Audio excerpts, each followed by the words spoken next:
Bienvenue à l'Assemblée nationale. Alors aujourd'hui, on est sur les toits du bâtiment du 101 rue de l'Université, où il y a notamment des salles, mais aussi les restaurants des députés, des agents.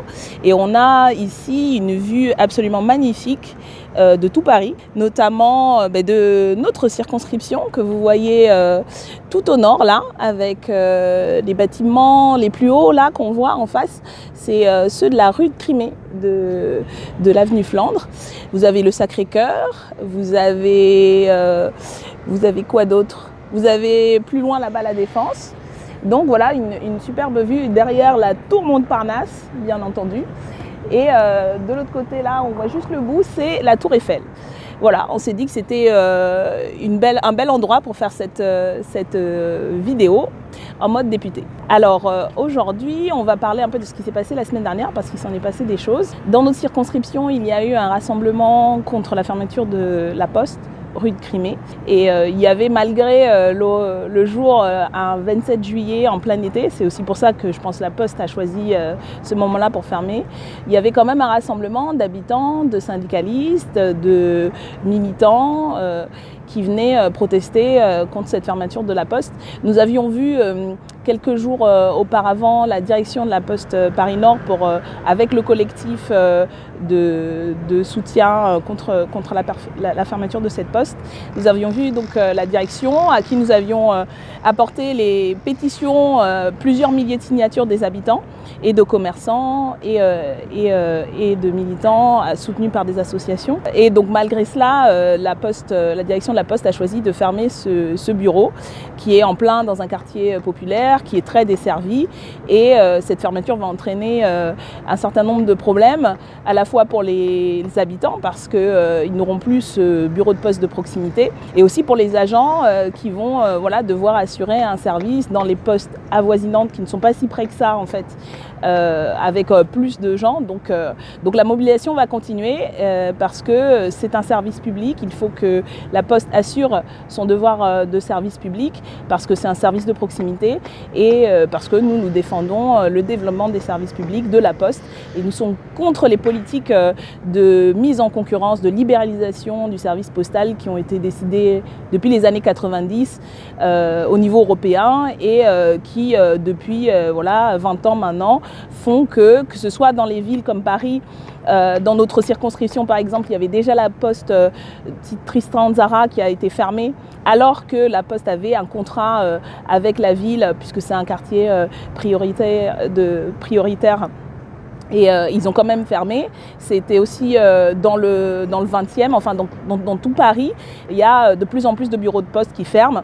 Ce qui est un véritable scandale parce qu'en fait la Poste n'a que pour argument le fait que le courrier, il y a moins de courrier, en même temps il y a plus de colis et puis surtout nous pensons qu'il faut que chaque citoyen et citoyenne ait à proximité de son domicile une poste parce que c'est un service public. Donc la mobilisation continue pour faire en sorte que cette poste réouvre et nous restons mobilisés, les citoyens restent mobilisés et puis les prochains rendez-vous sont donnés à la rentrée pour expliquer pourquoi est-ce que cette fermeture est problématique et faire en sorte que cette poste réouvre. Alors, ce qui s'est passé aussi sur notre circonscription, en tout cas en tant que députée, j'ai eu l'occasion de rencontrer les maires du 18e et du 19e arrondissement, Monsieur Dagneau et Monsieur Lejoindre. Et c'était l'occasion en fait de se rencontrer officiellement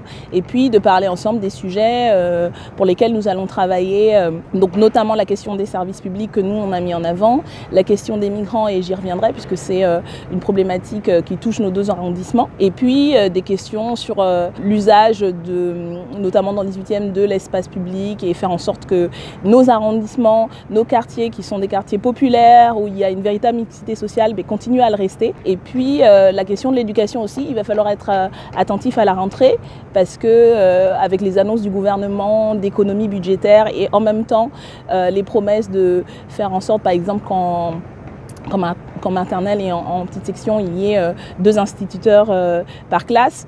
Les syndicats d'enseignants, les habitants, les parents sont alertés parce qu'on sait bien que là où on met plus de profs dans certaines classes, il va y en avoir moins ailleurs puisqu'il n'y a pas de politique de recrutement et que surtout il y a cette exigence de faire des économies. Et on sait que les économies pour ces gouvernements, ça veut dire surtout pas de renouvellement des départs à la retraite et puis pas d'embauche de fonctionnaires qui sont pourtant essentiels, notamment dans le service public de l'éducation. Donc voilà, nous avons eu des échanges cordiaux avec les 2 maires et c'était assez intéressant et nous allons continuer à travailler ensemble pour pouvoir se coordonner, que moi je puisse faire le relais des problématiques au niveau national qui touchent notre arrondissement, notre circonscription, mais qui touchent en fait au niveau national beaucoup d'autres quartiers et voilà, et aussi être présente lors des initiatives qui se passent localement puisque c'est aussi le rôle d'un ou d'une députée. Alors à l'Assemblée, ce qui s'est passé, vous avez peut-être eu l'occasion de suivre les débats parlementaires sur la chaîne LCP, c'est que nous avons voté les lois sur la confiance dans la vie politique, puisque l'énoncé de ces 2 lois, la loi ordinaire et la loi organique, ont été changés par la majorité. Ça a été l'occasion pour le groupe de la France Insoumise de défendre des amendements dont nous continuons à penser qu'ils faisaient intégralement partie de ces projets de loi qui avaient pour but et qui ont été présentés en fait par le président de la République et le gouvernement comme devant restaurer la confiance, la transparence dans les institutions. Et en fait, ce qu'on a vu, c'est que à chaque fois que des propositions ont été faites, que ce soit par le Sénat, puisque les 2 projets de loi ont été d'abord présentés au Sénat, qui a beaucoup enrichi le texte, qui nous semblait aller dans le bon sens. Nous avons proposé des arguments qui allaient encore plus loin, parce que notamment nous pensons que le problème de confiance des citoyens vis-à-vis des institutions vient en bonne partie du rôle que joue aujourd'hui le pouvoir financier d'influence sur le pouvoir politique et qu'il faut aussi bien encadrer et faire en sorte que le personnel politique gère correctement et ne soit pas impliqué dans des affaires comme on a entendu parler d'abus et de conflits d'intérêts, mais il faut aussi s'attaquer aux personnes qui essaient de corrompre les politiques. Et donc, nous avons proposé un certain nombre d'amendements allant dans ce sens-là, d'une part. Et puis, un autre versant qui nous semble essentiel en matière de confiance, c'est de donner plus de pouvoir au peuple, aux citoyens, de donner les moyens, par exemple, de révoquer les élus en cours de mandat, de donner les pouvoirs d'avoir un véritable processus participatif avec des référendums d'initiative populaire qui aillent plus loin que ce qui a été fait jusqu'à présent. Et donc, nous avions tous ces amendements qui nous semblaient importants. Et qui ont été systématiquement rejetés par la majorité En Marche, y compris sur des choses où beaucoup de députés nous disaient qu'ils étaient d'accord, mais il semble qu'il y ait eu un certain nombre de mots d'ordre de la part du gouvernement ou des dirigeants de la majorité pour faire en sorte qu'aucun ou aucune députée d'En Marche ne puisse voter avec des députés, que ce soit de la France Insoumise, mais aussi des autres groupes comme les Républicains constructifs, le MoDem. Et on s'est retrouvé dans une situation, par exemple, où sur la question du verrou de Bercy, nous en parlions la dernière fois, où il y a eu une forme d'unité. On a convergé avec le groupe des communistes, des républicains constructifs, pour essayer de faire sauter ce verrou, mais ça a été à chaque fois retoqué. Donc ça a été une bataille importante parce que pour nous, la question de la démocratie, de la participation populaire est essentielle dans notre vision de la politique. Et je pense qu'on a démontré avec d'autres, avec les députés communistes et d'autres, à quel point en fait le gouvernement ne voulait faire de cette loi qu'un objet en fait de communication pour pouvoir dire qu'ils ont fait quelque chose, mais en fait a extrêmement restreint en fait le périmètre d'application et en ciblant uniquement les parlementaires. Bien sûr qu'il y a des choses à changer, à encadrer, à rendre plus transparentes. D'ailleurs, nous avons voté un certain nombre d'amendements qui allaient dans ce sens-là, mais le problème de la confiance dans la vie politique, dans la vie publique, va au-delà de la question des parlementaires. C'est la question du gouvernement, c'est la question des conflits d'intérêts. En pleine discussion l'exécution de cette loi, on a appris, grâce au journal L'Humanité, les opérations faites par la ministre du Travail qui a bénéficié voilà, à travers la vente de ces stock options au moment ou juste après avoir négocié entre guillemets les licenciements de 900 salariés de Danone, voilà, d'une plus-value sur la vente de ces stock options. Ce sont des opérations, on va dire légales, mais qui montrent quand même qu'il y a parfois dans ce type d'opération un décalage entre le discours du gouvernement et puis les actes. Donc voilà, il nous semblait que, et ça c'est un cas parmi d'autres, et malheureusement, voilà, la majorité a choisi de s'opposer systématiquement à toutes ces avancées qui nous semblaient essentielles. Ce n'est que partie remise. Je pense que nous aurons l'occasion de reposer ce débat-là, que la majorité ou le gouvernement le veuille ou pas. Nous restons déterminés à faire en sorte que les citoyens, les citoyennes aient confiance, parce qu'ils ont le pouvoir aussi de dire ce qu'ils pensent et y compris d'intervenir dans les processus d'élaboration de la loi, de contrôle et d'encadrement des parlementaires. C'est notamment l'idée d'une 6e République, d'une constituante que nous allons continuer à porter. Alors, à l'occasion de ces débats sur la loi de confiance, comme je vous le disais, nous avions proposé un certain nombre d'amendements qui, il nous semble, allaient plus loin et renforçaient les dispositifs en place. Vous avez peut-être entendu parler via un certain nombre de médias d'un des amendements que le groupe de la France Insoumise avait porté, qui portait sur les anciens présidents et le statut et les indemnités des anciens présidents de la République. Alors cet amendement, nous n'avons pas pu le présenter en séance publique, puisque le soir où nous devions le faire, il y a eu encore un énième dysfonctionnement dans l'organisation des débats de l'Assemblée qui ont donc conduit à ce que nous quittions la séance. Et d'ailleurs, après que nous soyons partis, malgré ce que disait la majorité, ils n'ont pas réussi à terminer les débats, et donc il a fallu reporter le débat au lendemain. Donc ça fait partie à nouveau, on va dire, des problèmes qu'on connaît depuis le début de cette session extraordinaire, où on travaille dans des conditions extrêmement problématiques, sans avoir les textes en avance, et où le gouvernement et la majorité confondent souvent vitesse et précipitation, et voilà, où on fait un travail, et ça c'est beaucoup de députés d'autres groupes le disent et le répètent, c'est extrêmement préjudiciable à la tenue de débats vraiment constructifs. Donc dans tous les cas, je voulais vous présenter en fait l'explication de cet amendement qui a beaucoup fait parler, et vous expliquer un peu pourquoi est-ce que nous l'avions présenté. Alors je vais vous raconter 3 petites histoires. Tout d'abord celle de Jacques. Jacques a été président d'une république qu'on pourrait considérer comme un peu immature. Depuis la fin de ses mandats, parce qu'évidemment il en a fait plusieurs, il perçoit mensuellement plus de 6 000 € et dépense près de 500 000 € pour assurer la protection de son château de Bitty en Corrèze. Il est aussi entouré de collaborateurs et collaboratrices qui lui coûtent 900 000 € par an.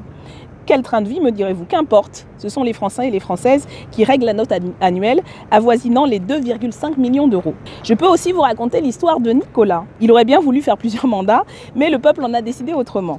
Depuis sa retraite forcée, il perçoit aussi mensuellement 6 000 €. Il habite dans un logement de 320 mètres carrés en plein cœur de Paris, dont le loyer mensuel est approximativement de 16 000 €. Les collaborateurs et collaboratrices mis à sa disposition, fonctionnaires et contractuels compris, coûtent 1,2 million d'euros. Sa protection ainsi que la sécurité assurée de l'hôtel particulier de son épouse reviennent à 1,8 million d'euros. Et puis il y a Valérie, c'est un peu la cerise sur le gâteau. Il perçoit aussi la gratification mensuelle de 6 000 € qu'il cumule avec une gratification de 12 000 € net mensuelle du Conseil constitutionnel dont il est membre de droit.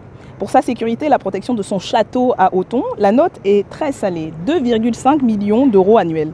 Il dispose évidemment de splendides locaux boulevard Saint-Germain à Paris et emploie du personnel pour plus d'1 million d'euros. Au total, ce sont 10 millions d'euros annuels qui sont dépensés par l'État français pour permettre à 3 personnes d'assurer un train de vie digne de l'Ancien Régime. Nous ne pouvons pas proposer d'abroger ces avantages en nature qui relèvent du domaine réglementaire. Mais nous pouvons proposer de supprimer des avantages financiers qui, eux, relèvent de notre champ de compétences, en l'occurrence la dotation annuelle attribuée aux anciens présidents de la République, ainsi que la pension versée à la veuve. Parce que, bien sûr, la veuve, le texte n'ayant apparemment pas prévu que des femmes puissent être présidentes de la République ou que des ou que des présidents puissent être mariés à des hommes. Bref. En réalité, l'objet de cet amendement visait à mettre en lumière justement le traitement différencié.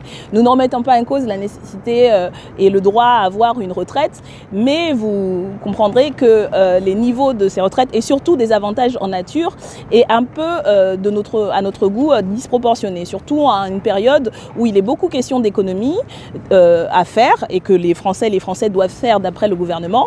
Et puis surtout, quand on va aborder des débats sur les questions des retraites, je vous rappelle que la moyenne de la retraite des salariés en France est de à peine 1 300 € brut, donc à peine le SMIC en net.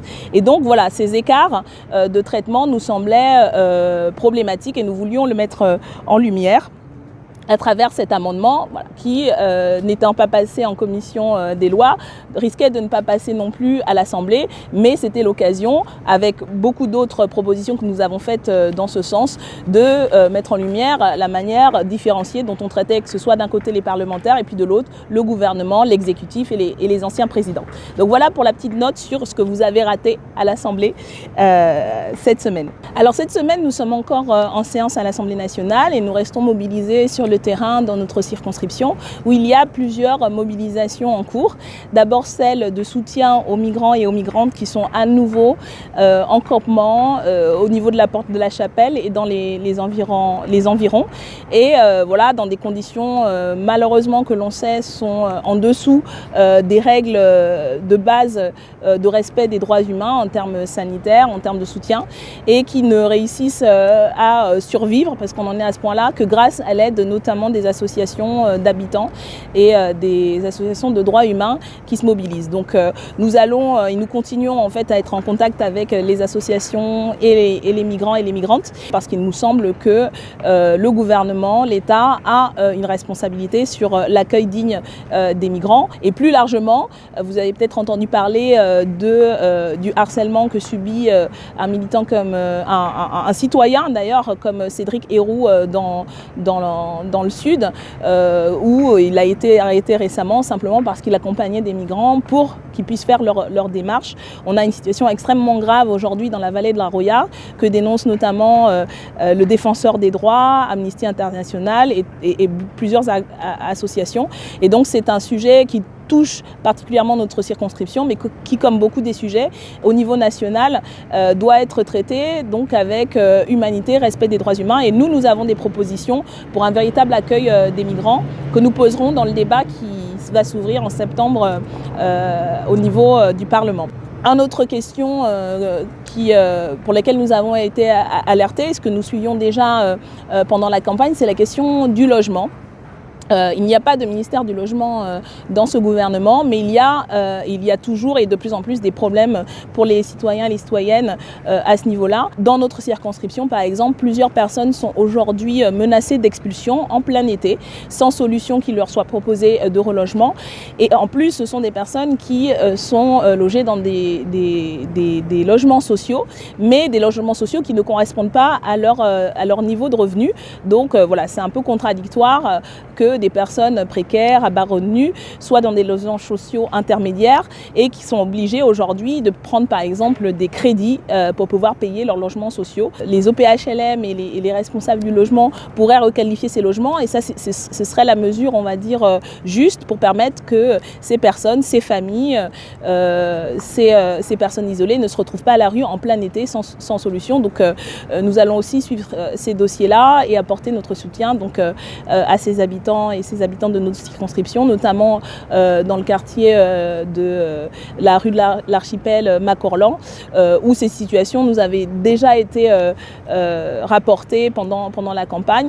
Et donc nous apportons tout notre soutien et nous relayerons bien sûr la mobilisation des collectifs d'habitants auprès de toutes les institutions pour que la question du logement, qui est une question cruciale, soit réglée, parce qu'on a les moyens aujourd'hui, en tout cas nous avons des propositions pour régler cette question et faire en sorte que tout le monde ait aient accès à un logement digne et puissent vivre correctement, parce qu'un logement, c'est souvent la pierre angulaire ensuite d'une vie sociale et générale digne et acceptable. Voilà donc pour la revue des différents dossiers sur lesquels nous avons travaillé. Quand je dis nous, je dis moi bien sûr en tant que députée, mais aussi toute l'équipe qui travaille avec moi. Je vous présenterai tout ce petit monde-là à la rentrée, parce que tout le monde n'est pas là aujourd'hui. Un certain nombre ont pris des vacances bien méritées, d'autres vont le faire à partir de la semaine prochaine, à la fin de la session parlementaire, qui devrait avoir lieu le 9 ou le 10.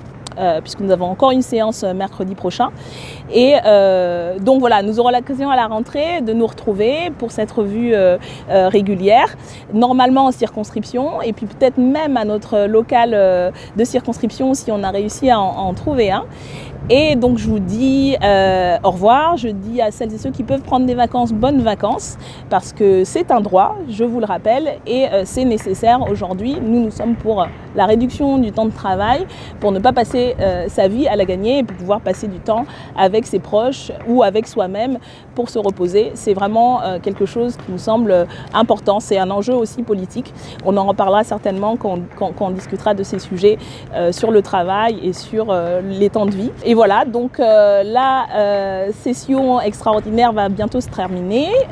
Nous, on continue à travailler encore jusqu'à la semaine prochaine. Et puis, on continue aussi à suivre les dossiers, que ce soit donc moi pour la circonscription ou l'ensemble des députés de la France Insoumise. On garde un œil ouvert, un œil d'alerte s'il y a quoi que ce soit qui se passe. Et puis, on vous donne rendez-vous à la fin de l'été, du 24 au 27 août, aux amphis d'été de la France Insoumise qui auront lieu à Marseille, et où nous aurons l'occasion de faire le point sur tout ce qui s'est passé pendant cette session extraordinaire, et puis surtout tout ce qui va se passer à partir de la rentrée, parce qu'il y a des mobilisations qui sont prévues. D'ores et déjà, le 12 septembre, il y a un appel de l'ensemble des organisations syndicales à se mobiliser contre les ordonnances sur la loi travail.